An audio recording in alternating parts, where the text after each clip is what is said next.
दोस्तों, आज की इस वीडियो के जरिए हम आपको बताएंगे कि बुद्ध के नजरिए से हमारी जिंदगी की कीमत क्या है।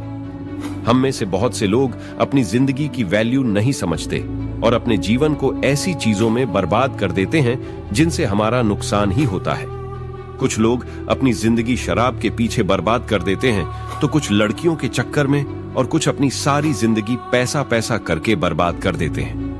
आज की इस बुद्धा स्टोरी से जानेंगे कि हमारी जिंदगी कितनी कीमती है और हमें अपनी इस कीमती जिंदगी को किस तरह जीना चाहिए। एक बार की बात है, गौतम बुद्ध अपने शिष्यों को जिंदगी से जुड़ी अच्छी बुरी चीजों का ज्ञान दे रहे थे। सभी शिष्य उनकी बातों को बहुत ध्यान से सुन रहे थे। उन सभी में एक शिष्य ऐसा था जिसे प्रश्न पूछने की बहुत आदत थी। वो उठकर गौतम बुद्ध के पास गया और उनसे बोला, आप हमें जिंदगी के बारे में जो कुछ सिखा रहे हैं उस सब का क्या फायदा, क्योंकि हम में से बहुत से बच्चों को यह भी नहीं पता कि हमारे जीवन का मूल्य क्या है और ये जीवन हमारे लिए कितना कीमती है। पहले आप हमें ये बताइए कि इस जीवन का मूल्य क्या है। अपने शिष्य की बात सुनकर गौतम बुद्ध अपने कक्ष में गए और एक चमकता हुआ पत्थर का टुकड़ा लेकर आए। वो टुकड़ा उन्होंने अपने शिष्य को दिया और बोले, मैं तुम्हें इस जीवन का मूल्य तब बताऊंगा जब तुम इस पत्थर का सही मूल्य पता लगा कर आओगे। साथ ही ये ध्यान रखना कि तुम्हें ये पत्थर का टुकड़ा किसी को बेचना नहीं है। गौतम बुद्ध की बात मानकर वो शिष्य बाजार की तरफ चला गया। बाजार में सबसे पहले उसकी नजर एक फल बेचने वाले पर पड़ी और उसने वो पत्थर उस फल वाले को दिखाया और बोला, इस पत्थर के बदले आप मुझे कितने फल दे सकते हो? फल वाला बोला, ये पत्थर कुछ खास तो नहीं है, लेकिन फिर भी इसके बदले में तुम्हें 10 केले दे सकता हूं। वो शिष्य उस पत्थर को लेकर आगे चला गया। फिर उसे एक सब्जी वाला मिला। शिष्य ने उस सब्जी वाले से उस पत्थर की कीमत पूछी।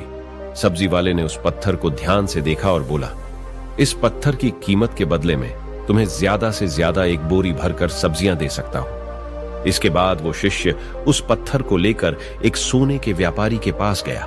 उस पत्थर की टुकड़े की चमक देखते ही उस सुनार ने उसकी कीमत 100 सोने के सिक्के लगाई। शिष्य ने वो टुकड़ा बेचने से मना किया तो वो सुनार उसके बदले 200 सोने के सिक्के देने को भी राजी हो गया, लेकिन शिष्य ने वो पत्थर नहीं बेचा। इसके बाद वो शिष्य एक हीरों के व्यापारी के पास गया और उनके सामने उसने वो पत्थर के टुकड़े को रख दिया। उस पत्थर को देखते ही हीरों के व्यापारी ने एक साफ कपड़ा बिछाया, उस पत्थर को उसके ऊपर रखा, फिर उसकी परिक्रमा की ओर हाथ जोड़कर उस पत्थर को कपड़े में लपेटते हुए वो बोला, तुम जिसे मामूली पत्थर समझकर उसकी कीमत पूछ रहे हो, असल में ये एक बेशकीमती रूबी है। ऐसा रूबी हर किसी को नहीं मिलता। मैं अगर अपना सब कुछ बेच भी दूं तो भी इसकी कीमत नहीं चुका सकता। उस व्यापारी की बातें सुनकर वो शिष्य हैरान हो गया। वो दौड़ा दौड़ा सीधा बुद्ध के पास आया और उन्हें उसने जो कुछ भी बाजार में हुआ वो सब बताया। उसकी अचरज भरी बातें सुनकर गौतम बुद्ध बोले, तुम्हारे सवाल का जवाब इस रूबी की कीमत में ही छिपा है। हमारा जीवन भी एक रूबी है। रूबी की तरह ये भी बेशकीमती है, लेकिन हम इस बात को हमेशा नजरअंदाज करते हैं और अपने जीवन का मूल्य नहीं समझते।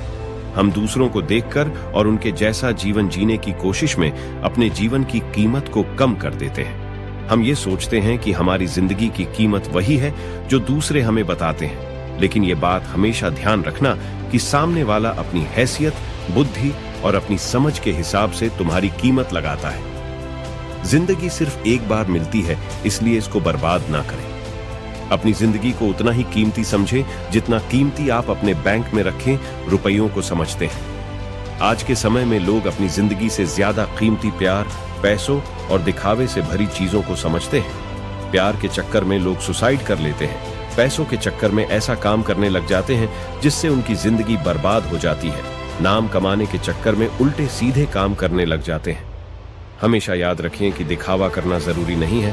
प्यार दोबारा मिल सकता है, पैसा फिर कमाया जा सकता है, लेकिन जिंदगी को फिर से पाया नहीं जा सकता। कभी ये ना सोचें कि आप इस दुनिया में किसी काम के नहीं हैं, ना कभी ये सोचें कि आपकी जिंदगी व्यर्थ है। जब भी ऐसे नेगेटिव विचार आपके मन में आए तो खुद को बस ये याद दिलाएं कि जीवन एक रूबी है और ये बेशकीमती है। ऐसी ही और भी मोटिवेशनल वीडियो के लिए इस चैनल को सब्सक्राइब करें।